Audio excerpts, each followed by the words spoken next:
December 7th, 1991. Dear friend, have you ever heard of a thing called Secret Santa?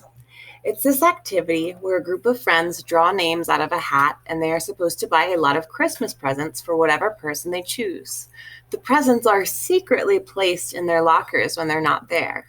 Then at the end, you have a party and all the people reveal who they really are as they give their last presents. Sam started doing this with her group of friends 3 years ago. Now it's some tradition. And supposedly the party at the end is always the best of the year. It happens the night after our last day of school before the break. I don't know who got me. I got Patrick.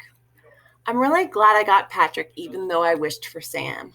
I haven't seen Patrick in a few weeks except in shop class because he has been spending most of his time with Brad, so thinking about presents is a good way to think about him. The first present is going to be a mixtape. I just know that it should. I already have the songs picked out and a theme. It's called One Winter, but I've decided not to hand color the cover. The first side has a lot of songs by the Village People and Blondie because Patrick likes that type of music a lot. It also has Smells Like Teen Spirit by Nirvana, which Sam and Patrick love. But the second side is the one I like the most. It has winter kinds of songs.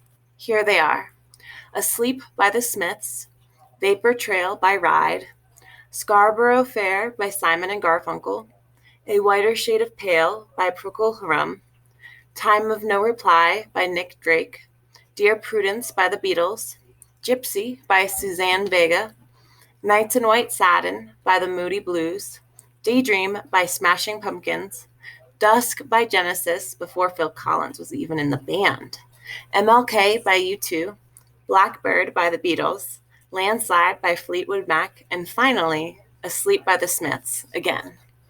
I spent all night working on it, and I hope Patrick likes it as much as I do, especially the second side. I hope it's the kind of second side that he can listen to whenever he drives alone and feel like he belongs to something whenever he's sad. I hope it can be that for him. I had an amazing feeling when I finally held the tape in my hand. I just thought to myself that in the palm of my hand, there was this one tape that had all of these memories and feelings and great joy and sadness, right there in the palm of my hand. And I thought about how many people had loved those songs, and how many people got through a lot of bad times because of those songs, and how many people enjoyed good times with those songs, and how much those songs really mean. I think it would be great to have written one of those songs. I bet if I wrote one of them, I would be very proud. I hope the people who wrote those songs are happy. I hope that they feel it's enough. I really do, because they've made me happy, and I'm only one person.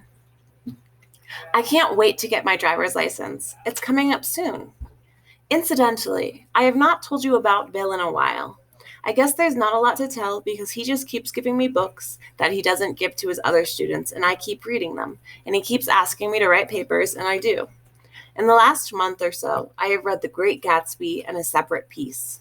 I am starting to see a real trend in the kind of books Bill gives me to read, and just like the tape of songs, it's amazing to hold each of them in the palm of my hand.